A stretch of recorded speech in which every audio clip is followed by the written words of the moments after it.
a Santo Trófimo y Talo. Dos nombres raros, Trófimo y Trófimo. Si piensas tener algún hijo, le puedes poner Trófimo. Trófimo y Talo, no, son dos mártires. Trófimo y Talo eran dos hermanos naturales de Estratónica, detenidos por ser cristianos durante la persecución de Diocleciano, de la parte de Grecia. Se intentó lapidarlo, pero las piedras no llegaron a tocarlos. Parecían estar protegidos por un escudo invisible que les hubiera enviado Dios. Sorprendido el prefecto por este prodigio, dejó libre a los mártires, pero poco después fueron denunciados como cristianos, y como ellos hicieran pública profesión de su fe en Jesús, se le condenó a morir despedazados por los garfios. Los santos fueron atados a caballetes y los verdugos comenzaron a arrancar trozos de sus cuerpos. En medio de los tormentos no hacían sino adorar, alabar a Dios y burlarse de los paganos, de modo que el prefecto ordenó que los crucificaran. Cuando por fin expiraron, los fieles recogieron los cuerpos y le dieron piadosa sepultura. Entonces, estos son los, hemos visto santos de todas las épocas, de todas categorías, de todo. Estos son hermanos que fueron. Y también la iglesia celebra hoy San Eulogio de Córdoba. Este santo es muy importante, presbítero y mártir del año 859 y doctor de la iglesia mozárabe. Muy difícil era la situación de la comunidad cristiana española sometida al Islam, pero siempre encontró consuelo y aliento en los escritos y en el ejemplo de San Eulogio. Su figura la conocemos bien por los escritos y la biografía que escribió su amigo Álvaro Paulo. Si quieres que tu oración vuele hacia Dios, le dice su abad, ponle dos alas, el ayuno y la limosna. A los 25 años, Eulogio es ya un destacado sacerdote de la iglesia de San Zoilo, en el monasterio de Santa Clara. Recoge en Leire, Ciresa y otros monasterios de Navarra y Aragón preciosos manuscritos de la antigüedad que llevó como botín a Córdoba y sirven para conservar y restaurar la cultura cristiana. Escribe su obra principal, Memorial de los Mártires, para ejemplo de los más débiles, el documento martirial para sostener el ánimo de dos vírgenes cristianas, Flora y María, encerradas en un calabozo, y una apologética para defender la fe cristiana. Tal había llegado a ser la fama de Eulogio, que en el año 858, al morir el arzobispo de Toledo, el crédulos fieles de la Seda Primada de España lo eligieron para sucederle, aunque no pudo llegar a la sede. Eulogio molestaba a los visires y al cadí por su incansable actividad y su proselitismo. También fue encarcelado. Tenía además contra él que había cogido e instruido a la joven Lucrecia, cristiana acusada de apostasía por ser hija de musulmán. Un juez amigo pide a Eulogio que disimulen el juicio para librarle de la muerte. Eulogio le contesta con palabras ardientes propias de un soldado de Cristo e insta a los jueces que adoren a Cristo, el único Dios verdadero. Estas palabras se exacerban a más al tribunal. El 11 de marzo de 1859, cuenta su biografía, fue decapitado. Lucrecia fue decapitada pocos días después. Este es un padre de la iglesia mozárabe. Muchas personas no saben qué cosa es la iglesia mozárabe. Como yo les he dicho varias veces, nosotros, la mayoría de la iglesia tiene rito latino. El rito latino no quiere decir que hablan español, sino el rito latino es el rito de Roma, que era el rito que originalmente fue en griego y después pasó a ser latín. O sea, la mayoría de la iglesia tiene rito latino. Pues ¿de dónde latino? Porque antiguamente ese rito, ¿en qué idioma era? Latín. Y ese es el idioma, ese es el rito que más se conoce, pero la iglesia tiene 29 otros ritos que están vivos y actuales. Entre ellos a la iglesia que yo pertenezco, la iglesia melquita. La iglesia melquita tiene el rito bizantino, que es un rito propio católico, apostólico y romano. El patriarca de nosotros, el patriarca de Antioquía, es cardenal de la Santa Iglesia. Pero en la iglesia está el rito maronita, está el rito que ustedes conocen por Nuestra Señora del Líbano, en Coragüey, está el rito, hay dos ritos en la India, en Malankar y en Malabar. Está el rito caldeo, hay muchos ritos de Eucaristía, todos siguen el mismo patrón, pero son diferentes según sus antigüedades. Y uno de los ritos de la iglesia es la iglesia mozárabe. El rito mozárabe es propio de España y surgió en la época de la ocupación mora. Es un rito muy hermoso que desafortunadamente casi desapareció, nada más que se cultiva hoy en día en la Catedral de Toledo, porque casi toda España pasó del rito mozárabe con la Reconquista al rito latino. Pero ahora hay mucha gente en España que están interesados en volver a revivir el rito mozárabe, que es una liturgia preciosa, el rito mozárabe. Y San Eulogio es uno de los padres de la iglesia mozárabe, que es la iglesia que vivió en la dominación mora, la dominación árabe de España. Ustedes ven casi en el año 1000, es sacrificado por su fe en Jesucristo. Estamos pues seguimos hablando de los dones del Espíritu. La semana pasada hablamos del don de amor. Recuerden que le dijo que he pasado mucho trabajo porque increíblemente no hay nada escrito de los frutos. Mientras más busco, menos encuentro. En el internet que tú encuentras cuánta porquería existe. No hay nada, ni católico ni protestante. Lo único que hay escrito es de Santo Tomás de Aquino, pero Santo Tomás de Aquino es el maestro del Padre Francesco. Y entonces es muy difícil de entender. Porque cuando tú lees a Santo Tomás de Aquino y tú estás entendiéndolo todo, tú al final, pero eso que les escribo no es así. Es así, entonces ya tú te formas tan enredo que tú dices, mira, mejor no sigo con Santo Tomás de Aquino, porque ya yo no sé qué cosa es verdad y qué cosa, porque él usa lo que se llama la escolástica y la diatomística en la Edad Media, que es presentar los contrastes de las cosas, hacerte explicar una cosa y cuando tú lo entiendes, para que te des cuenta que uno se puede equivocar, decirle, estás equivocado, cualquiera te puede convencer. Entonces me ha costado mucho trabajo, al final si el Señor me da en algún momento tiempo que no sea que me echen del trabajo. Porque hay que aclararle eso, porque una vez le pedí tiempo me echaron para escribir y me echaron del trabajo. En esa semana sí yo siempre le aclaro que necesito tiempo, pero tiempo con paga completa.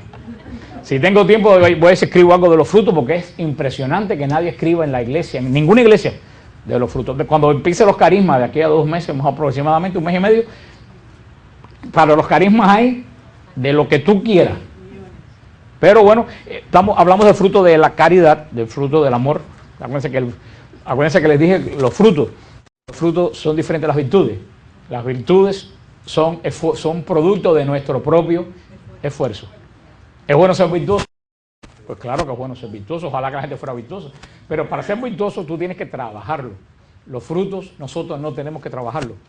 Los frutos vienen, pero tienen que cultivarlos. Porque si no lo cultiva, se van. No los trabaja, pero los cultiva. Tampoco es algo que te dan perennemente. Es algo que tú lo puedes, tanto como los dones, tanto como los carismas, tú los puedes perder. Vimos el fruto, primero de todos los frutos, vimos que San Pablo dice que es el don más grande y es el carisma y es lo principal de todo, que es el don del amor. Porque sin el don de la caridad, que es el amor de Dios, la caridad no es las limosnas, caridad es el amor incondicional de Dios hacia nosotros. Vimos que sin el don de la caridad, ningún otro don vale. Y lo dijo San Pablo, si no tengo caridad, no soy nada. Punto. Y nada no deja espacio para nada. Nada es de esa pared a esta pared. O sea que, por eso yo creo que en el primer fruto, ¿de qué don viene? ¿De qué don viene el fruto del amor? Del don de sabiduría. A ver, digan la frase preferida de ustedes. El don de sabiduría es adquirir los hábitos de Dios. Eso es lo único que se han aprendido en 15 años que llevo predicando, pero me doy por servido que por lo menos se logren acordar de eso. El segundo fruto nace también del don de la sabiduría. Estos 3 primeros frutos que vienen juntos, y que a ver si lo puedo terminar estos 2 hoy, amor, gozo y paz, los 3 vienen juntos porque los 3 brotan del don de la sabiduría. Porque el amor, el gozo y la paz son intrínsecos de Dios. Y al ser intrínseco de Dios, cuando tú adquieres los hábitos de Dios, das. Ahora, acuérdense bien, y esto también creo que ustedes se lo aprendieron bien, el amor, el gozo y la paz en Dios es por naturaleza. ¿Y en nosotros por qué? Por gracia. Tenemos que... ¿Qué cosa quiere decir eso? Que Dios no tiene que recibir estos 3 dones de nadie. Son naturales de Él. Ahora, ¿nosotros los tenemos? No. Nosotros los recibimos por medio de la gracia. Cuando nosotros recibimos la gracia de Dios, la amistad de Dios que viene sobre nosotros en el bautismo, nosotros recibimos estos frutos de Dios, y comenzando por el don de sabiduría. Como lo dice bien claro Gálatas 5:22, uno de los frutos del Espíritu que va ligado al de la caridad es el fruto del gozo. Y verdaderamente es interesante notar la relación que hay entre Espíritu Santo y gozo. Hay una relación tremenda entre Espíritu Santo y gozo en toda la Escritura. Y lo dice en Romanos 14:17. Si vamos a la epístola a los Romanos, al capítulo al capítulo 14, versículo 17, dice que el reino de Dios no es comida ni bebida, sino justicia, paz y gozo en el Espíritu Santo. Entonces el reino de Dios, dice, el reino de Dios no viene porque comamos mucho, ni porque tomamos bebida. El gozo viene porque es un don del Espíritu Santo y del reino de Dios. Los mismos tesalonicenses dice, no lo vamos a leer, en 1 Tesalonicenses 1:6, que recibieron la palabra de Dios con gozo del Espíritu Santo. Entonces, verdaderamente, el que es guiado por el Espíritu Santo, verdaderamente camina con gozo. La palabra griega que se utiliza para gozo, ustedes saben que los evangelios, porque se cree que el evangelio de San Mateo originalmente fue escrito en arameo, pero no se conserva el original. A veces que los evangelios, por lo menos los escritos más antiguos que tenemos, están escritos ¿en qué lengua? En griego. San Juan escribió en griego, inclusive el evangelio de San Mateo se tradujo del arameo al griego. San Marcos escribió en griego, San Lucas ni hablar, San Lucas era griego. ¿Por qué? Porque el griego era la lengua común de esa época, como ya dije, el inglés. Si alguien quiere hacer un documento que cualquier gente de la China o en América Latina o en el Caribe lo pueda leer, no se le ocurre escribirlo en turco. ¿En qué idioma lo escribe? En inglés, si quiere que mucha gente de muchos países participe. Eso fue por eso que los evangelios están escritos en griego. Por eso el lenguaje nuevo testamentario es un lenguaje griego. Y eso complica las cosas porque el lenguaje hebreo es muy sencillo. El lenguaje hebreo es lo más simple que hay, pero en el lenguaje griego es muy sofisticado. Porque recuerden que el trabajo principal de los griegos era la lengua. Todo lo ello, las discusiones filosóficas. Y por eso es bueno conocer las palabras. La palabra griega para definir eso es shara. Shara es lo que se pronuncia. Yo no puedo pronunciar bien entre CH y K. Y se usa 60 veces en el Nuevo Testamento. La palabra shara, gozo, se usa 60 veces en el Nuevo Testamento. La forma verbal de la palabra shara, como aparece en el Nuevo Testamento, es shairén. Shairén, es que se traduce en la Escritura, se traduce en vez de gozo, y shairén se traduce regocijar. Es como, por eso cuando se habla de regocijo, esa palabra regocijo originalmente no es la palabra regocijo, es la palabra gozo. Es un regocijo, más bien quiere decir un doble gozo. Un doble gozo. Y se usa, la palabra shairén se usa 72 veces en el Nuevo Testamento. O sea, es bastante usada. Ahora, toda palabra tiene raíces. Hay palabras que tú te das cuenta por su pronunciación que esa palabra tiene una raíz. Por ejemplo, la palabra palomino. ¿Qué raíz tiene? Paloma, o sea, hay palabras que tienen la raíz de la palabra shara, de donde sale shairén, se relaciona con la palabra charis. ¿Y qué cosa quiere decir la palabra charis? La palabra charis quiere decir gracia. O sea que la raíz de la palabra gozo es la raíz de la palabra gracia. Y aunque esto es un problema semántico, verdaderamente tiene mucho que ver espiritual, porque ¿qué produce el gozo? La gracia. Porque tú no recibes a Cristo hasta que tú no recibes la gracia, porque lo que en Dios es por naturaleza, en nosotros es por gracia. Por eso cuando tú adquieres la naturaleza de Dios en el bautismo, y eso es lo que es el bautismo, cuando a ti te bautizan, tú recibes la naturaleza de Dios. Porque ¿qué naturaleza arrastramos nosotros? La naturaleza adámica.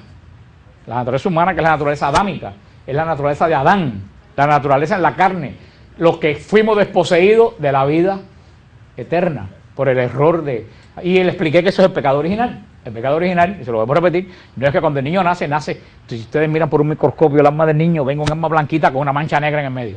Eso es lo que mucha gente, yo lo creía, muchos de ustedes lo creen, que el pecado original es una mancha que trae. El pecado original no es una mancha que trae el niño. El pecado original es que el niño nace fuera de la gracia.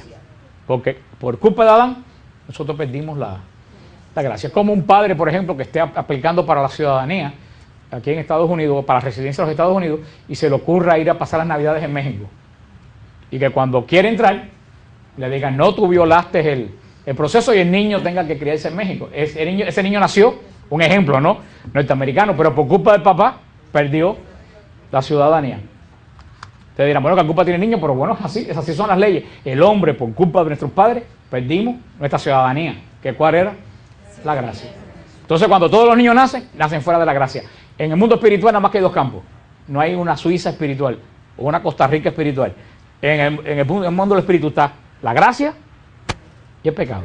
No hay nadie que esté en medio en la gracia, ni nadie que esté en medio en pecado. Ustedes siempre le han dado risa cuando yo le digo que es como una mujer que diga que está media preñada. Una mujer no puede decir que está media preñada. Una mujer está o no está. Así es el mundo espiritual. Si no estás en gracia, puedes tener la total seguridad, sin que nadie te lo diga, que estás en pecado. Los niños, al nacer sin la gracia de Dios, nacen en pecado. Y ese es el pecado original. No tienen la naturaleza de Dios. ¿De quién arrastra la naturaleza? De Adán, con todos los problemas de Adán. Fíjense, la familia de Adán, Caín, Abel, todo el revolú que se formó en la familia de... Ahí estoy como la Comay yo, diciendo la palabra revolú. Pero bueno, tengo que dejar de oír la Comay por un tiempo. Entonces, cuando el niño se bautiza, dice San Pablo en Romanos 6, es injertado en Dios. ¿Es lo que quiere decir? Que la gracia que no tenía, viene al niño. Por eso el bautismo es tan poderoso y los protestantes no entienden eso. No entienden eso. El bautismo es que nosotros adquirimos por el Espíritu Santo la naturaleza de Dios, la gracia. ¿Y qué palabra se usa para la palabra gracia? Caris. Y esa es la raíz de la palabra caridad y la palabra gozo. ¿Quiere decir que todas las personas bautizadas son gozosas? No. Vamos a ver después en qué radica que una persona bautizada sea más o menos gozosa. Porque acuérdense lo que siempre también le he dicho, que Dios no cría vago. Y es lo que mi hermano Martín Valverde siempre dice, mi hermano Lafer, después no van a pensar que tengo alguna relación de parentesco con Martín Valverde. Martín Valverde dice que se acuerdan esa clase de Martín Valverde que él dice que una persona le pide a Dios una naranja. ¿Lo han oído? ¿Y Dios qué cosa le da? No han oído a Martín Valverde. Bueno, oigan ese take que es espectacular. Martín Valverde dice que un hombre le pide a Dios una naranja y Dios le da una semilla. Y que el hombre dice, Señor, pero como que el concepto tuyo y mío de naranja son un poco. Y él le dijo, no, yo te doy la semilla para que tú siembres el árbol y tengas naranja. Porque si tú siembras el árbol y tienes naranja, vas a tener siempre. Si yo te doy una naranja, te la comes y te vuelves a quedar con deseo de tener naranja. Por eso que el Señor nos da los dones, nos da los frutos, pero como semilla, para que yo no tenga que esforzarme en trabajarme como una virtud, pero que alimente. Porque pasa como el fuego, el Espíritu Santo lo simboliza el fuego. Si al fuego tú no le pones leña, se apaga. ¿Se acuerdan qué es lo que hacían los levitas? La primera función de los levitas en el templo de Israel, ¿cómo se levantaban? Limpiar el altar y avivar el fuego de Dios. Antes de nada los levitas iban al altar y el fuego de Dios, el fuego santo de Dios lo avivaban. ¿Cómo lo avivaban? Primero que nada, quitándole la ceniza que se había acumulado durante la noche. Y después echándole leña, como dice el canto, se canta mita, echándole leña al fuego. Así como se aviva el Espíritu Santo. Entonces tenemos que llegar a la conclusión de que la gracia produce, ¿qué cosa? Gozo. ¿Y quién es el Señor de la gracia? El Espíritu Santo. Es el Señor de la gracia. Porque a nosotros el bautismo viene a través del Espíritu Santo. Recuérdense que la Santísima Trinidad es Dios de orden, como me decía el otro día una persona. Pero es que el Padre siempre, dice una persona, decía, es que Jesús siempre se habla del Padre como que Él está subordinado al Padre. Yo decía, pues claro que Jesús está subordinado al Padre.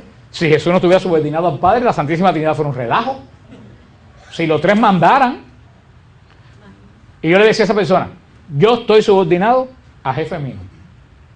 Aquí, quieranlo o no, ustedes están subordinados a mí, porque no los dejo hablar. Y más le vale. José, estas hermanas de Puerto Rico vienen a conocer tu risa. Pero eso es para después, porque tu risa se ha hecho famoso en Puerto Rico. Pero bueno, eso es parte de la parte folclórica de Siloé. Pero eso es punto de aparte. Retomemos a lo que estoy diciendo. ¿Ustedes están subordinados a mí? Y yo estoy subordinado a jefe mío en mi trabajo. Ahora, ¿ustedes son menos humanos que yo?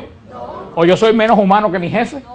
Todos somos humanos. Ustedes están subordinados a mí. Y yo estoy subordinado a mi trabajo, a mi jefe, por un problema de ¿qué? De orden. Que Cristo esté subordinado al Padre no hace a Cristo menos divino que el Padre. Como que ustedes estén subordinados a mí, no los hace a ustedes menos humanos que a mí. ¿Ustedes entienden lo que les quiero decir? Ustedes y yo somos de la misma especie. Raza humana. El Padre y Jesús son de la misma especie. Divinidad. Pero Jesús está subordinado al Padre. Por eso que Jesús siempre habla si mi Padre. ¿Ustedes entienden lo que le estoy diciendo? Porque eso es muy importante. Eso para nada demerita la divinidad de Jesús. Pues entonces, oye, y esto es lo que le iba a decir ahora, y que yo quiero que usted entienda. El gozo de alguien es proporcional. ¿A qué? ¿A qué es proporcional el gozo de alguien? A la gracia recibida. El gozo de alguien, tú vas a tener gozo. El gozo que tú tienes es proporcional a la gracia que has recibido. Eso es un ejemplo. Ahora yo, por ejemplo, vengo de cuando el cuadro aquel del padre Francesco que rifamos. Si rifamos el cuadro y cuando se sacan el cuadro, yo vengo y le digo al hermano que se le llevó, mira, como el cuadro es tan grande, tú te ganaste el cuadrito este. Le digo, mira, la rifa los $10, este fue el cuadrito que te ganaste. ¿Cómo usted cree que se quedaría la persona? Me imagino que se le caería el alma al piso, ¿no? Ahora, si yo me aparezco con el cuadro aquel que no cabía en mi casa, ¿cómo sería el gozo de la persona? O sea que el gozo que uno tiene es proporcional a lo que recibe. O a lo mejor tampoco, no tanto por el tamaño, pero a lo mejor por el valor de lo que tú recibes. Si te llega de Navidad, te regalan una toalla, y después que tú has regalado un microwave, se te aparecen y te dan una toalla, un par de medias, tú como que te queda. Ahora, si te aparecen con un anillo de diamante, tú das brinco, ¿no? Eso así mismo es. Tú tienes más gozo de acuerdo al regalo que tú has recibido. Ahora vamos a poner otro caso. Este del día de Navidad. Llega el día de Navidad y a una persona le regalan un anillo con un brillante chiquitito. Y la otra persona le da un regalo con una sortija esa que tú echas una cuora para sacar chicle y sale que tienen una piedra así. Y tú coges la piedra más grande. La piedra más grande. Tú te fuiste pero ¿qué es lo que quiere decir? Que tú no apreciaste el valor del verdadero regalo. Te fuiste por algo que te comió los ojos y no por lo que vale lo que te están dando. Así también pasa con la gracia. Todos recibimos la misma gracia. Ahora, no la misma cantidad de gracia. En el bautismo todos recibimos la misma cantidad de gracia. Ahora aquí es el punto. Hay gente que están conscientes y valoran la gracia que han recibido o valoran otra cosa más que la gracia y pierden la gracia. Y junto con la gracia, ¿qué es lo que pierden? El gozo. Hoy me escribió un muchacho a Madre Angélica y me decía, yo soy buen hijo, soy buen hermano, soy buen... No es padre todavía. Soy buen compañero, soy buen cristiano, soy todo, pero yo me masturbo. Dios me va a condenar porque me masturbe si yo soy buen hijo, buen... Yo dije, mira, vamos a ponerte en la misma proposición. Pues queriendo decir que Dios no le iba a condenar porque hay más cosas buenas que malas. Yo le decía, vamos a poner esta proposición. Tú eres buen hijo, buen amigo, buen cristiano, ayudas a todo el mundo y te roba del trabajo $100. El juez, porque tú eres buen hijo, buen amigo, te va a decir, ok, vete y todo está bien. No, te va a condenar porque todo lo bueno que tú tienes lo echaste a perder con un mal acto que tú hiciste. Muchas veces, en la lógica de Dios, esas son las cosas que... Esto fue un caso que les pongo que me escribieron hoy. Es un caso para que ustedes entiendan lo que estoy diciendo. El gozo que recibimos, que el gozo que tenemos es proporcional a la gracia que recibimos. Pero en ese proceso de la gracia que recibimos y el gozo que tenemos, hay un agente que actúa en el medio. ¿Quién es esa gente que actúa en el medio? El Espíritu Santo. Que hace que tú te des cuenta de la gracia que tú has recibido. Y eso es lo que hace que un bautizado que no sabe la gracia que ha recibido, al lado de un bautizado que sabe la gracia que ha recibido, uno tenga gozo y el otro no tenga gozo. Y los dos están bautizados. Y ahora, entre los dos bautizados, uno que está de gozo, otro que no tiene gozo. Una persona como que escogió la sortija grande porque brillaba más, pero valía 25 centavos. Esas son la gente que en vez de coger las cosas de Dios, han escogido las cosas del mundo. Entonces las personas que escogen las cosas del mundo, ¿dónde ponen su gozo? En las cosas del mundo. En las cosas del mundo. Las dos cosas no se pueden ligar. Las personas que cogen el mundo ponen su gozo, el gozo que te da la gracia que recibiste, porque todos en el bautismo recibimos el gozo de la gracia. Pero esa persona que puso su gozo en las cosas del mundo, ese gozo que va a tener está basado en las cosas del mundo. Y tenemos un problema. Las cosas del mundo pasan. Pasan. Créeme, pasan. Todas las cosas del mundo pasan. Aunque no te mueras, pasan. Yo me acuerdo una vez cuando era muchacho, con un amigo mío le regalaron un tocadisco el día de Navidad. Y él se levantaba a las 3 de la mañana y ponía... Eso fue en el año de la bomba, cuando los tocadiscos tenían las flores esas arriba. Pero todavía no habían grabadora ni nada de eso. No, estoy hablando en sentido figurado, María. Si así tú entiendes mis explicaciones del Evangelio, estoy muy mal. Estoy hablando en sentido un poco exagerado para que ustedes se den cuenta. Él ponía todas a las 3 de la mañana, los padres protestaban, él ponía disco.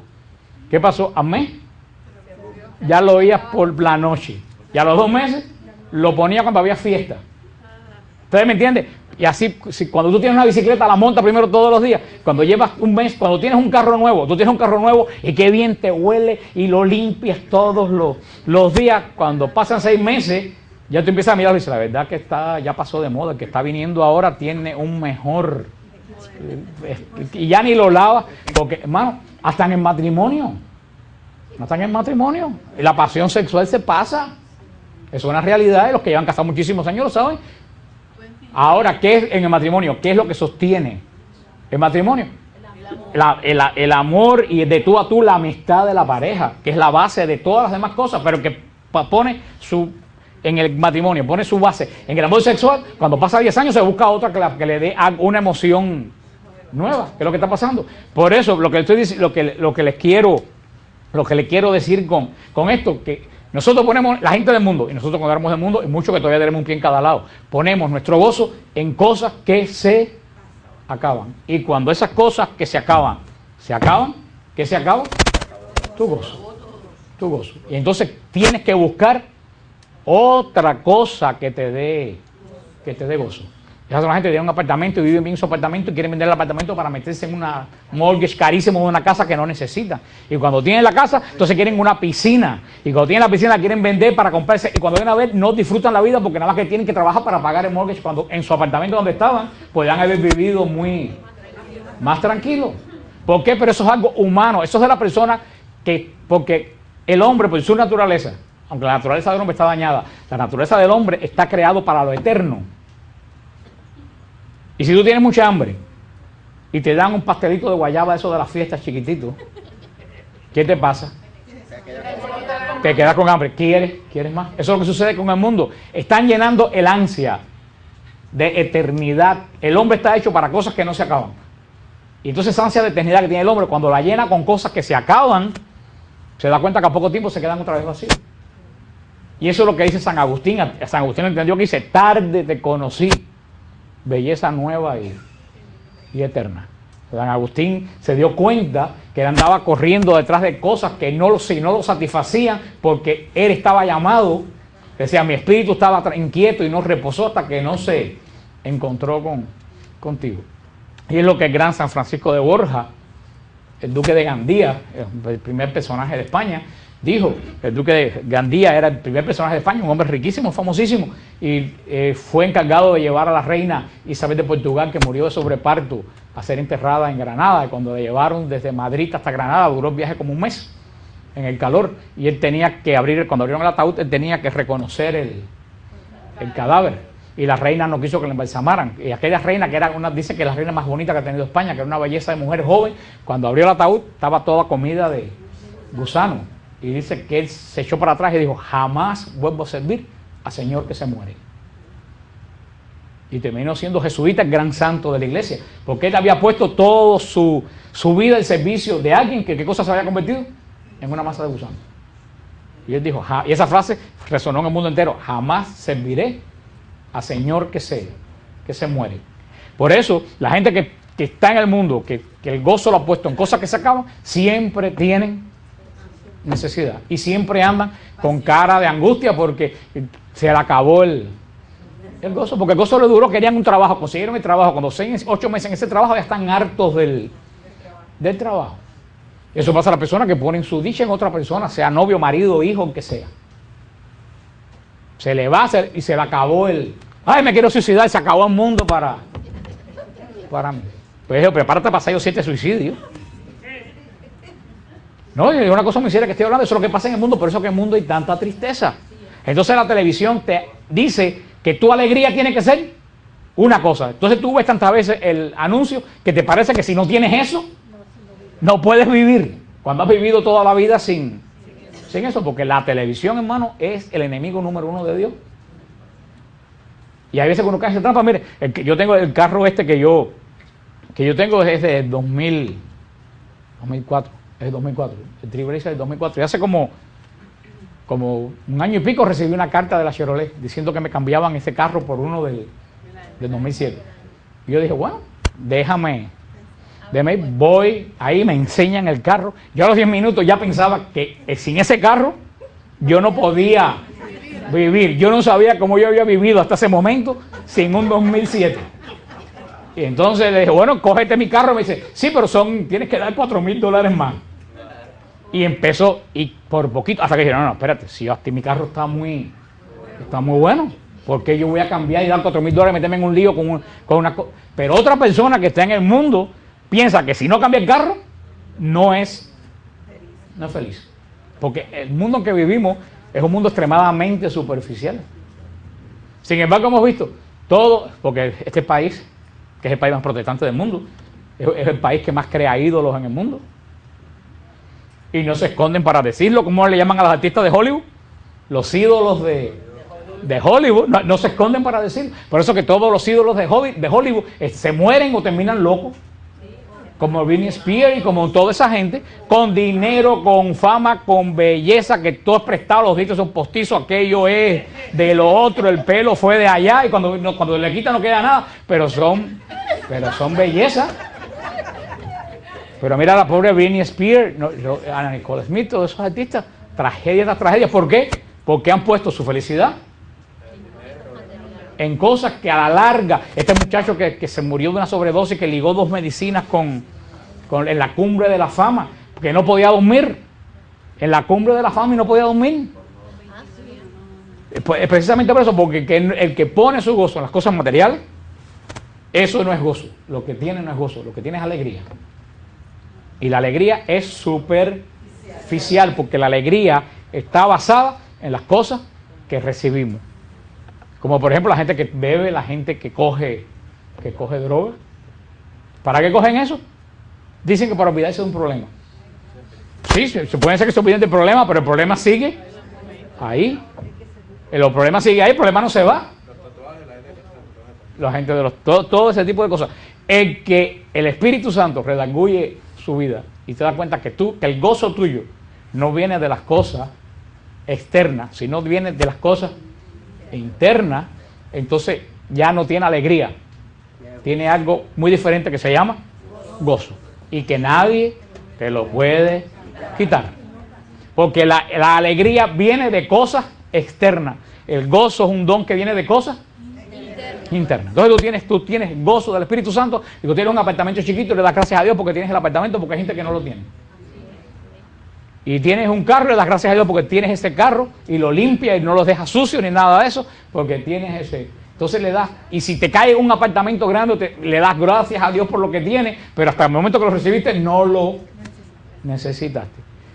Ahora, de verdad, hermano, lo que la gente necesita no es tanto anuncios comerciales, la gente necesita el gozo del Espíritu Santo, que no está relacionado con nada externo, que es la seguridad de que Dios te ama, que Dios tiene el control de tu vida y que todo lo que sucede en tu vida, hasta lo peor, es para bien tuyo. Entonces ese gozo que tú tienes interno, nada ni nadie te lo puede, como dice San Pablo, ni enfermedad, ni desnudez, ni hambre, ni muerte te lo puede quitar.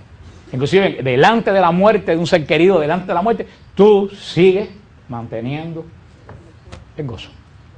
Aunque no entiendas lo que está pasando. Cuando mi mamá murió, alguna gente se escandalizó, porque hay gente que venían y me decían, ay, yo lo siento, y yo decía, pues mira, yo no. Entonces yo no entendía cómo yo puedo decir que yo no siento la muerte de una madre. Decía, yo no siento la muerte de un santo. Yo no siento que mi madre esté en este momento delante de la fiesta del Cordero. Yo no lo siento. Al contrario, me regocijo que ella esté en la presencia del Cordero. Y espero un día poder yo también ir para allá. Porque ese gozo, ni la muerte, lo peor que te puede pasar, te descubren un cáncer en la cabeza, en el cerebro. Y tú dices, ¿es lo peor que me puede pasar? Me voy para la fiesta del Cordero, para la vida eterna. Ni siquiera eso me puede quitar el gozo. Ahora, midiendo en esa vara, uno dirá, ¿cuánta gente de verdad tiene gozo? Y para saber si tú tienes gozo o no tienes gozo, están las pruebas. Para saber si tú tienes gozo o no tienes gozo, están las pruebas. Y para eso sirven las pruebas. Si a tu vida viene una prueba y tú pierdes el juicio, se te cae el pelo y te vuelves loco, ¿y qué pasa de mí? ¿Qué desgracia? Pues fallaste la prueba. No te has dado cuenta que tú tienes gracia. Tienes que pedir al Espíritu Santo que te dé una doble efusión de la gracia. Ahora yo sí le digo una cosa, es posible que a lo mejor uno tiene menos cosas que otra gente, pero cuando uno tiene gozo, tú no tienes que tomar pastillas para dormir, ni te mueres de una sobredosis de nada. Puedes dormir tranquilo en tu cama. Y para ser feliz no tienes que irte a una discoteca y emborracharte. Porque la felicidad de la borrachera, de la discoteca, a la mañana siguiente, se te pasa y estás más feo todavía que el día anterior. Y aparte tienes peste a humo en la cabeza. El gozo que da el Espíritu Santo nunca se acaba ni da resaca. Al contrario, ratón, como dicen en otros lugares. El gozo del Espíritu Santo es permanente. Y lo dice el Señor en San Juan 15. En San Juan, el Evangelio de San Juan, capítulo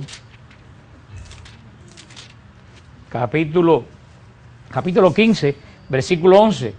Les he dicho esto para que mi gozo esté en ustedes y su gozo sea colmado.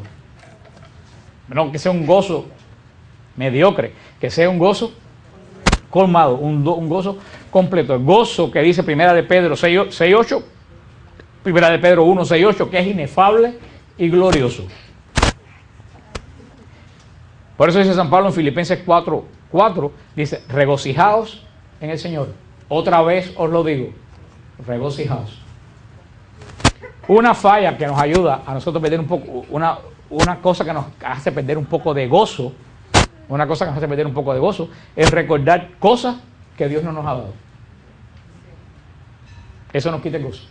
Hay gente que se pasa la vida entera recordando cosas que podía tener y que no tiene. Entonces la gente que se pasa la vida entera contando lo que podía tener y lo que no tiene, créanme que pierde el gozo. Yo siempre digo a las personas, hay una lista, las cosas que tú no tienes y las cosas que Dios te ha dado. Para que tú veas que las cosas que Dios te ha dado es mucho más grande que las cosas que tú no tienes. Ahora hay gente que vive continuamente mirando lo que no tiene. Y eso, como le expliqué una vez a usted, para mí, eso es el hombre adámico. ¿Qué cosa es el hombre adámico? Adán cuando era de barro. Adán cuando era de barro. ¿Ya estaba toda la creación hecha? ¿Estaba hecha o no estaba hecha cuando Adán era de barro? Sí estaba hecha. Adán fue el último que se hizo. Adán ya estaba hecho de barro, ¿sí o no? Pero estaba hecho. ¿Adán podía regocijarse de las cosas que le rodeaban? No, si era de barro. No podía darse cuenta de lo que tenía. ¿Cuándo Adán se empezó a dar cuenta de todo lo que tenía?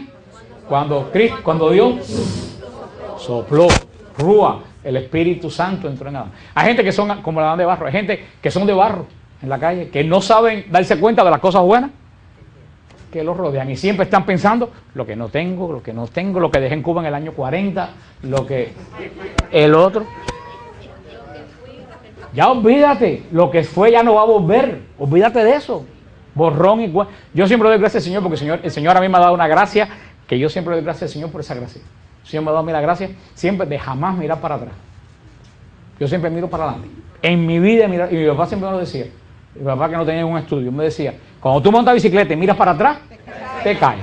El que monta bicicleta tiene que mirar para adelante. La vida es una bicicleta. Siempre hay que mirar, pedalear y mirar para adelante. Hay mucha gente que pierden el gozo porque caminan en la vida pedaleando y mirando para atrás. Ay, la noche buena que pasé con mis tías en el año 36. Ya eso no va a volver. Piensa en la noche buena que va a pasar el año que viene con tus nietos, con tus amistades, con la gente de la iglesia. Y disfrútala. Eso se lo digo, parece chiste, pero mucha gente vive embargada sin gozo por eso. Ay, porque no sé, mi marido fue abusivo conmigo en el año 42. Van a ser esos 45 años. Yo tenía un familiar mío que ninguna Navidad la disfrutaba porque se acordaba las Navidades que había pasado pobre en Cuba. Y esa persona dejó de ser pobre en el año 1944. Y vivía en una casa por ahí cerca de la Ermita, en South Miami, en Coco, no, pero en la misma calle de la Ermita, que son mansiones. O sea, la hija se casó con una persona de mucho dinero. La hija se casó con una persona de mucho dinero desde el año 64. O sea que del año 64 al 2004, ¿cuánto ha pasado? Todo ese año había sido millonaria. Y ella no disfrutaba las Navidades pensando cuando había sido. Pero dice María que boba, pero hay mucha gente que sin ser tan exagerados son exactamente igual. Siempre están contando aquello que malo que me pasó y eso te hace perder el gozo. ¿Qué es lo que te da gozo? Recordar las cosas que Dios te ha dado y las que te va a dar. Es una técnica para que cuando ustedes vengan en pensamiento de mira esto que no tienes, ¿qué es lo que tienen que hacer? Echarlo fuera. No quiero pensar en eso, yo quiero pensar en lo que tengo y en lo que el Señor me va a dar. El gozo es una consecuencia de la fe. El gozo es una consecuencia de la fe, porque la fe en Dios es lo que impide pensar en las cosas que dejaste y lo que te ayuda a mirar hacia delante. Porque la fe en Dios es la seguridad que Dios tiene control de tu vida y si tú eres fiel a Dios, Dios va a ser fiel a ti. Y siempre lo que le digo a las personas cuando yo escribo en Madre Angélica, si tú eres fiel a Dios, ahora, si tú eres un descarado, ¿cómo tú esperas que Dios sea fiel a ti? Que es lo que mucha gente yo veo, que son unos careguantes, y dicen, no, porque yo reclamo la promesa. ¿Qué promesa tú reclamas? Comienza por cambiar de vida. Comienza por cambiar de vida. Porque cada promesa tiene una condición. Tiene una condición, que tú tienes que adaptarse a esa condición. Y hermano, esto es veraz. Si tú eres fiel, Dios es fiel. Nunca ha existido sobre la tierra que tú seas fiel y que Dios no sea fiel. Si Dios no es fiel contigo, lo más seguro es porque tú no eres fiel con Dios. Revisa tu vida. Cuando alguien me escribe a Madre Angélica con una lista de calamidades que le están pasando, yo digo, revisa tu vida. Te aseguro que en tu vida hay algo que no está actuando bien. Porque también el gozo es resultado, primero resultado también de ¿qué? De la fe que viene de la gracia. Pero también el resultado de algo, de la obediencia. El que es obediente tiene gozo. Por eso tú nos ves los monjes y las monjas en los monasterios, a veces tú dices, pero esa gente con dos hábitos nada más trancados, miren el gozo que tiene. Una vez un monje me dijo, yo soy extremadamente gozoso porque soy obediente. Yo no tengo que preocuparme en lo que voy a hacer ni las decisiones. Ahí me dicen, haz esto y lo hago. Y como lo hago bien, tengo gozo. Ahora si tú tienes que pensar, ¿lo hago? No lo hago. Y si lo hago y sale mal, no, yo lo hago. Si sale mal es culpa del superior que me mandó. No es mío. Punto. O sea que no hay gozo en el mundo porque hay mucha gente desobediente. Y la desobediencia es la semilla del pecado de Adán. Adán pecó porque fue desobediente. Y la cosa se está acabando tal como empezó. Es como un círculo. Tal como empezó con una tremenda desobediencia, la historia ha dado la vuelta, estamos volviendo a la misma desobediencia. También, cosas que te ayudan a mantener el gozo, la fe, ¿qué cosa? La obediencia, el perdón. Te ayuda, ayuda a mantener vivo el don de gozo. La culpa del pecado es una de las cosas que más te hace perder el gozo. Hay gente que me dice, no, porque yo no puedo salir de tal pecado. Y me explica el pecado de X que no voy, porque yo, la suerte o la desgracia que yo tengo en este programa de WTN, que todos los locos del mundo me escriben, porque como no ponen su nombre, hablan una cuenta que dice Cuquita Pérez, y a lo mejor se llama María Rodríguez, entonces me pueden decir lo que no son capaces de decirle a otra persona. Y eso es bueno, que haya alguien que le aconseje sin saber y se pueda verdaderamente abrir como no se habla. Y por eso tengo una responsabilidad tan grande con ese web y cuando lo contesto y las cosas que digo. Pero yo muchas veces yo se lo digo a las personas, la mayoría de los problemas que tú tienes es falta de perdón. Yo le digo, pero fíjate una cosa, entonces le digo a las personas, tú estás mal, tú estás cometiendo pecado X y me estás contando que ese pecado X que estás cometiendo te tiene la vida hecha un yogur de la angustia que tienes. Entonces tú eres un estúpido con seguirlo cometiendo. Si estás amarrado a algo que lo único que hace es darte angustia, elimínalo. Porque entonces ni gozas a Dios, ni gozas el pecado. No gozas ninguna de las dos cosas. Estás en el medio de las dos cosas. Entonces tenemos que ser inteligentes. Yo se lo digo a las personas, porque el pecado y la falta de perdón es una de las cosas que verdaderamente quitan el gozo. Y David lo entendió muy bien. Donde hay perdón, no hay una persona espiritual, no hay gozo que sienta más grande que cuando sale de la confesión. Hay gente que le tiene terror a la confesión, y si le tienes terror a la confesión, es que algo en tu vida anda mal. Porque él también le decía a una persona, si tú tienes cáncer y te dice que tal persona tiene la cura para el cáncer, dime tú si tú no vas a ir. Aunque te duela, tú vas. Claro que tú vas. Entonces, si la confesión tiene la solución a tus problemas, ¿por qué tienen miedo la gente a confesarse? Una persona espiritual cuando se confiesa sale de la confesión con un tremendo gozo, porque siente que le han quitado de arriba 1000 años. 1000 años, es liviana, como dice la hermana. Hay una tremenda correlación también entre el perdón. Una persona que no perdona, hermano, no tiene gozo. Porque una persona, y esto es lo grave, una persona que no perdona está atada a la persona que no perdona. Está más atada que si lo amara. El perdón ata más a la gente que el amor. Tú puedes dejar de amar a una persona en 10 años, pero hay personas que siguen odiando después de 20 años. Las personas se atan por el odio de personas, y ese atarte por odio de una persona te roba el don del gozo. Porque siempre cuando tú te atas a una persona en odio, siempre vas a estar mirando ¿para dónde? Para atrás, porque eso que te hicieron ya pasó, pero sigue ahí. Y sigue ahí, y sigue ahí. Y eso te impide el gozo. Una de las fuentes para aumentar el gozo, la Eucaristía. Fuente de caridad, fuente de amor, fuente de gozo. Por eso, hermano, te lo digo, por eso que hay veces que tú, bueno, yo pensaba hablar de la paz hoy, pero no me da tiempo, será para la próxima hablar del don de la paz. Por eso es que nosotros los cristianos, verdaderamente, yo creo que Dios me perdone, que se habla mucha bobería hoy en día en las iglesias. Y lo dijo el Santo Padre. El Santo Padre dijo que los sermones de las iglesias son un desastre. Lo dijo el Papa, no lo dije yo. Cualquier cosa se los echan a Juan Pablo II. Porque dice, y lo dijo Juan Pablo II, dice, ningún sermón dominical convierte a nadie. Yo creo que se pierde mucho tiempo hablando bobería, y estas cosas que son los que los cristianos necesitan saber para su vida diaria, para que cuánta gente con resentimiento, cuánta gente con cosas guardadas, cuánta gente que no tienen gozo hoy en día puedan recibir. El mundo hace una propaganda tremenda de lo que ellos presentan para dar gozo, y nosotros lo que tenemos no lo vendemos. Vender en el buen sentido de la palabra.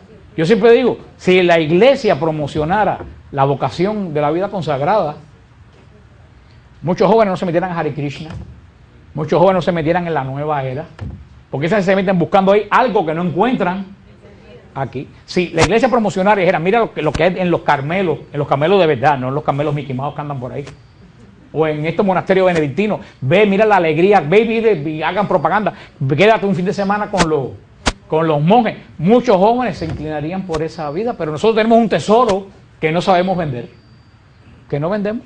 Tenemos al Espíritu Santo que vender, lo voy a decir en el sentido de promocionar, como la televisión promociona las cosas del mundo, que te parece que esa va a ser tu gran felicidad. Porque ese vender los valores que tenemos, hermano, eso es evangelizar. Mucha gente no se acerca a la iglesia porque no conoce a la iglesia. Y lo que conoce, mejor que no lo conozca. Porque desafortunadamente también en la iglesia muchas veces se vende lo malo y no se vende lo bueno. Pero nosotros que hemos recibido el don del Espíritu Santo, otra cosa que se me olvidó también, que aumenta el gozo. ¿Usted sabe el gozo que aumenta el gozo? A ver quién se le ocurre que más aumenta el gozo. La oración. Por supuesto que la oración. La oración es fuente, pero una oración en específico. La alabanza. La alabanza. Cuando tú estás alabando a Dios, hay veces que es verdaderamente espiritual, no quisiera que la alabanza se acabara nunca. Porque está en gozo. Ahora, si hay una persona que empieza la alabanza, enseguida empieza. Y se sienta. Yo digo, bueno, ¿y ese infeliz qué va a hacer en el cielo? Lo veré sentado en una nube. Y ahí sí el reloj no va a parar. Yo digo, no, y lo estoy diciendo en serio, una persona que no soporta la alabanza, ¿qué va a hacer en el cielo? Explíqueme, yo no sé qué va a hacer. Lo cual quiere decir que hay muchos católicos que están perdiendo el tiempo. No quiere decir que tienen que ser carismáticos. No estoy diciendo que tienen que ser una pambereta y ser carismáticos, porque hay muchas formas de alabar a Dios. San Francisco alababa a Dios, Santa Teresa alababa a Dios, los monjes alaban a Dios en la liturgia de las horas, alaban a Dios. Pero una persona que no encuentra gozo en la alabanza de Dios, hermano, créeme, es muy difícil que entre al cielo. No porque Dios no lo quiere en el cielo, sino porque esa persona no se va a sentir bien en el cielo. Por eso yo le digo a los cristianos, si tú te aburres delante del Santísimo, ¿qué vas a hacer en tu eternidad? Si la eternidad es contemplar al Cordero. Por eso le digo a las personas, si tú no soportas la alabanza, no soportas, te aburres en el Santísimo, prepárate a pasar calor. No dudo que estés muy entretenido con los personajes que van a ver allí, pero verdaderamente que ese lugar, y eso es lo que explicaba. Y es verdad que eso, y espero que la hermana del Padre Francesco se lo diga, que yo lo miento bastante, y no porque está ella, es porque el Padre Francesco me ha abierto sus ojos a muchas cosas, porque yo considero que el Padre Francesco es uno de los místicos más grandes que hoy en día en Latinoamérica, de profundidad. Y el Padre Francesco sí me dio a entender algo, que verdaderamente muchas personas no van al cielo porque no se van a sentir bien en el cielo, aunque a ustedes les parezca extraño. Hay personas que no soportan, si una persona no soporta a Dios en la tierra, menos lo va a soportar en el cielo. O sea que la condenación no es que Dios te dice. La gente piensa que la condenación es una viejita con el rosario que dijo, perdóname, que dijo carajo, como dijo el Padre Francesco, y entonces Dios la mandó para el cielo y la viejita va con el rosario, ¡ay, no me mandan al infierno! ¡Ay, no, porque dice! No, eso no es así. Yo estoy seguro, y eso lo aprendí con el Padre Francesco, que las almas que se van al infierno se van contentas de ir al infierno. Y siguen maldiciendo a Dios en el mismo infierno. Y eso es un misterio tremendo, que es contrario a lo que la gente piensa. Porque si Dios es un corazón misericordioso, si tú no quieres ir al infierno, yo no creo que Dios te puede mandar. Ahora, pero hay gente que son tan malas. Yo conozco gente que de verdad no van a querer estar en el... Si no soportan las cosas de Dios en la tierra, sentido común, y lo vuelvo a repetir, si no soportan las cosas de Dios le dan alergia, ¿qué va a hacer esa persona en el cielo? ¿Ustedes creen que el juicio es una transformación en bueno? El juicio no es una transformación en bueno. El juicio es que Dios sella lo que tú eres. El juicio de Dios es que Él sella lo que tú has construido. Queda congelado. Queda congelado en la eternidad. Por eso dice San Pablo, sus obras se purificarán como que pasa por el fuego. El que dice San Pablo que construyó en roca, el fuego no hace nada. El que construyó en papel, el fuego se destruye. Ahora el problema es preguntarme, ¿en qué construyo yo? ¿Una religión de papel o una fe de roca? Ahora, la fe de roca está cimentada en la caridad, está cimentado en el gozo, está cimentado en la paz, que vamos a ver la próxima vez cuando regrese, porque el gozo, si la caridad engendra el gozo engendra la paz, porque gozo y paz, no hay nadie, como le dije, no hay nadie que no tenga caridad y tenga gozo. Si tú no tienes caridad, tú no tienes gozo. Y no hay nadie que tenga paz y no tenga gozo. Si tú tienes gozo, tú tienes paz. Por eso los dones, los frutos los vamos a ver de 3 en 3. Y a lo mejor así terminamos más rápido. ¿Alguna pregunta? ¿Pregunta? ¿O todos están gozosos? Esos son los que digo que son católicos con cara de caballo. Sí. Yo se lo digo, una vez estaba dirigiendo el coro, Gloria que es de la época del patriarca Enoch. Gloria se acuerda, no, porque yo soy de esa época también. Gloria se acuerda de esto que yo le voy a decir. Una vez yo estaba en San Gil, yo dirigí el coro, yo se lo he dicho a ustedes varias veces, yo dirigí el coro San Gil, en verdad tenés un coro muy bonito y sigue el coro allí, pero como yo dirigí el coro, yo estaba de espalda a la gente porque el altar estaba aquí y el coro estaba, y un día de Navidad, antes de misa, nosotros cantábamos villancicos para animar, yo estaba dirigiendo los villancicos de alegría, alegría, alegría, y viro para que la gente cante, y cuando hago así, me veo a todo el mundo así, mira. ¿Tú no te acuerdas de que dije, paren? Que dije, paren. Dije, pero ven acá, hermano, esto parece Cuaresma. ¿Qué es lo que pasa aquí? Y verdad, hermano, si tú un día de Navidad estás así, mira, tú se lo vas a decir que tu espíritu no está en sintonía en Cristo. No está en sintonía en Cristo, porque tiene Navidad, tu espíritu, aunque tengas el problema que tengas, tu espíritu está gozoso. Es que igual, como unos muchachos que iban al grupo una vez también, pero eso por ignorancia, en Cuaresma, yo digo, ¿qué canto cantamos? Me dice, vamos a cantar Arbolito. Y digo, pero vean, tú estás desenchuchado, Arbolito en Cuaresma. Pero bueno, eso es otro. Pero hay gente de verdaderamente, hay gente que entra a la iglesia y desde que entra a la iglesia pone cara angustia. Fíjense, cuando ustedes estén sentados, miren para atrás, para que ustedes vean cuántas, y no es angustia porque tengan problemas, es porque se quieren ir, porque no quieren estar ahí, porque no saben qué es lo que está sucediendo. Tenemos un pueblo, como dijo el arzobispo del Cardenal de Los Ángeles, tenemos un pueblo sacramentalizado, pero no evangelizado. Es una gran diferencia. Tenemos un pueblo que ha recibido los sacramentos, pero nadie los ha evangelizado. Y si tú no eres evangelizado, tú no puedes gozar los sacramentos. Pero verdaderamente que hay una tremenda relación entre la Eucaristía, la liturgia y el gozo. El espíritu de la persona tiene que ir en consonancia con el espíritu de la liturgia. Cuando es Cuaresma es tiempo de penitencia, tiempo de autoridad. Cuando es Adviento es tiempo de preparación. Pero eso uno lo viene adquiriendo. Eso es lo que viene adquiriendo. Como la gente piensa que la Cuaresma es un tiempo de angustia. La Cuaresma no es un tiempo de angustia, la Cuaresma es un tiempo de gozo. La Cuaresma es un tiempo de gozo porque tú vas a tratar de transformar tu vida en Cristo. Entonces la Cuaresma no es un tiempo de angustia, es un tiempo sobrio. Pero no es tiempo de angustia porque nunca hay cabida para inclusive los funerales. Si usted va a un funeral, cuando el cadáver entra a la puerta, ¿qué es lo que le ponen por arriba? Con un paño blanco. ¿Y por qué le ponen un paño blanco? Por la paz. No, podría quedar un curso de liturgia. Cuando el cadáver llega a la puerta, le ponen un paño blanco, simbolizando la vestidura blanca que recibió el día de su bautismo. Fíjate que al lado de la caja, ¿qué es lo que ponen? El cirio pascual que encendieron el día del bautismo. Para decir, esta persona que entró aquí no está muerta.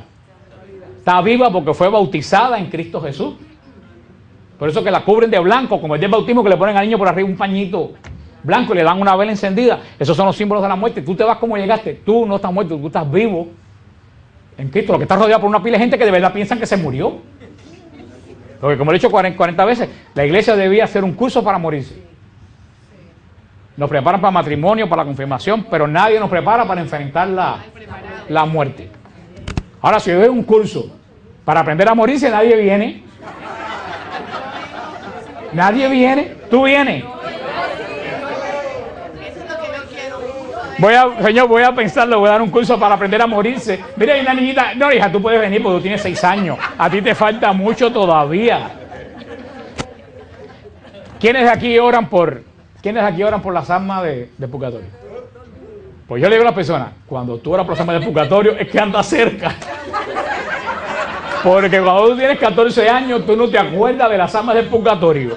Si tú te empiezas a preocupar por las almas del purgatorio, tú dices, ay bendito, ya estoy enfilando porque a los 20 años nadie se acuerda de las almas del purgatorio. Y es bueno orar por las almas del purgatorio, pero cuando tú eres joven tú no piensas en esas cosas. Y ojo, cada vez que tú andas por las calles, cuando tú andas por las calles de Miami, pues tú mira cuántas cruces hay puestas por las calles de Miami. Y cuando tú pases por esas cruces, mira la edad que tienen esas cruces. Ninguno tiene 80 años. Todas tienen 18, 17, 14, 16 años.